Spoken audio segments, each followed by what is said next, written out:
Já tem estudante que já está tranquilão, curtindo as férias, esperando o retorno. Mas tem gente que anda com a cabeça quente, né? Pegou exame, recuperação. E tem gente até que já está reprovado, sabe? Que já não tem mais como recuperar. Bem, e suposto fazer o que com isso? Como é um tema que afeta muito o aluno, afeta a família, nós convidamos a professora e doutora em educação, também diretora escolar, Elza Cristina Giostre. Boa tarde, seja muito bem-vinda. Boa tarde, Keltrin. Obrigada pelo convite. Doutora, pela sua experiência em sala de aula, né? É um momento assim muito desafiador, tanto para o aluno quanto para os professores também, reprovar alguém. Com certeza. Aluno, família, professores, porque é uma sensação de insucesso, uma sensação de alguma coisa não deu certo. E isso na vida da gente, qualquer situação que não dê certo, é muito chato enfrentar. Antes de falar da reprovação mais propriamente, como tem esse período de exames, né? Como que pode ser encarado? Como controlar essa ansiedade, né? Porque, afinal, algumas escolas vai cair todo o conteúdo, outras, às vezes, a pessoa nem tem o conteúdo, não sabe nem o que estudar. Então, como seria esse momento de preparação para o exame? Puxa, que bacana essa sua pergunta.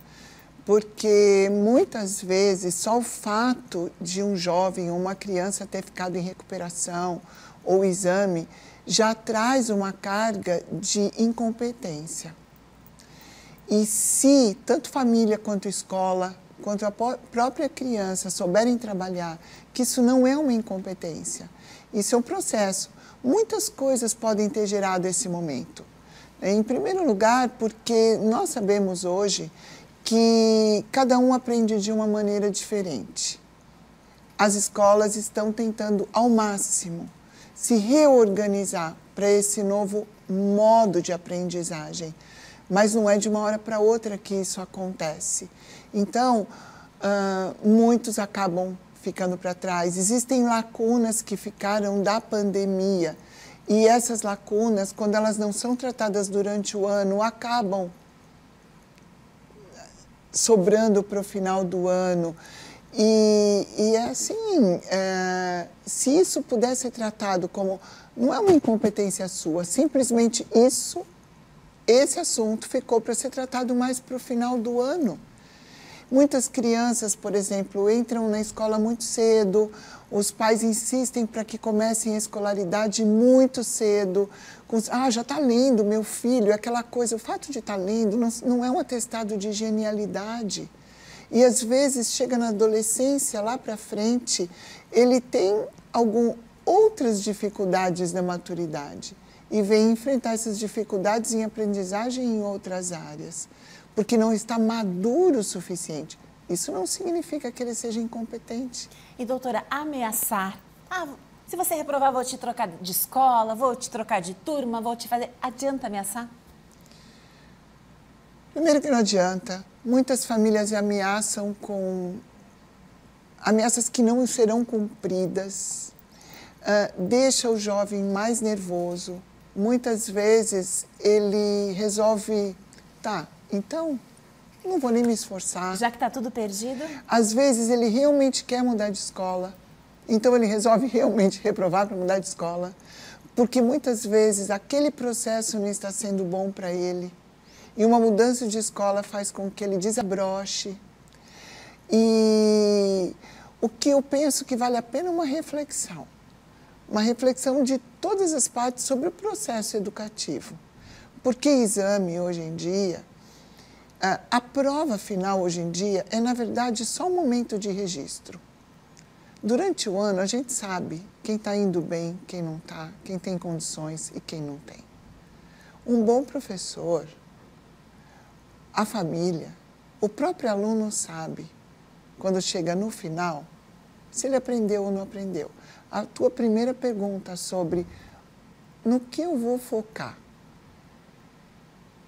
Para que cair tudo? É difícil alguém que não saiba nada. Porque se não sabe nada, vamos refazer. Qual é o problema de refazer? Ponto, exato. Então, existe um aspecto positivo numa reprovação? Muitos aspectos positivos. Se a reprovação é necessária, A reprovação pode ser uma salvação. Ela não deve ser encarada como um castigo. Ela deve ser encarada, se ela é necessária, como uma oportunidade. Uma oportunidade de eu começar de novo algo que talvez eu tenha começado de um jeito torto. E até de amadurecimento também, de né? amadurecimento, uma turma de amigos novos, uma turma, às vezes, de amigos que estão mais na minha faixa etária, um ensino talvez mais apropriado para o meu jeito de aprender. E também há uma outra situação que, às vezes, por falta de diagnóstico, até de TDAH, enfim, de vários distúrbios, a criança precisa de um diagnóstico e há uma resistência dos pais também em buscarem essa informação. Essa é uma outra situação. Muitas vezes a escola insiste para que a família, já a criança desde cedo, procure um especialista para ajudar a escola. Porque a escola, nós somos na escola pedagogos. A gente sente, às vezes, a necessidade de que especialistas venham junto conosco para avaliar a situação de uma criança, para descartar a possibilidade de alguma patologia, de alguma situação neurológica que possa estar dificultando a aprendizagem. Se isso é identificado cedo, a criança pode desenvolver ferramentas que facilitem a aprendizagem dela e ela não vem enfrentar todas essas dificuldades. O professor pode ser orientado em como ele pode ajudar essa criança a aprender. Quantos profissionais de destaque nós temos hoje que tiveram essas situações identificadas, com dificuldade de leitura porque eram disléxicos, dificuldade em processamento auditivo. A gente descobre crianças que aprendem, a gente não sabe como, porque tem uma audição tão precária. Ou a visão também. Ou a visão, e toda essa situação não foi identificada tão cedo. Ou dificuldade de foco, de concentração. Então, são aspectos que, e assim, muitas vezes a família trata como um incompetente, como alguém que não se esforça, quando aquilo pode estar sendo tão penoso. E aí, essa criança vai crescer um jovem, vai ficar na marginalidade, correndo o risco, inclusive, de depois esse adolescente vir a ser na escola, ele acaba tendo um comportamento inadequado, porque é mais fácil, se ele é inteligente, porque muitos são inteligentes, não é porque eles estão reprovando que eles não são. Eles são inteligentes e eles preferem ser vistos pelos colegas como bagunceiros. Eles não têm nota boa porque eles são da turma da bagunça e não porque eles são burros. Então, eles entram para a turma da bagunça para não serem vistos como os burros que não conseguem aprender. E aí aquilo começa a virar uma bola de neve. Uma bola de neve e rótulos surgem também, né? Isso. O que é muito difícil de tirar. Isso. Vamos nos olhar como profissionais, Sim. Fora do banco de escola. Quantas vezes nós temos dificuldades, quantas vezes nós somos eliminados do nosso trabalho. Isso é ou não é uma reprovação? Exatamente. Doutora, aí a senhora já abre uma janela para uma outra conversa muito profunda e necessária.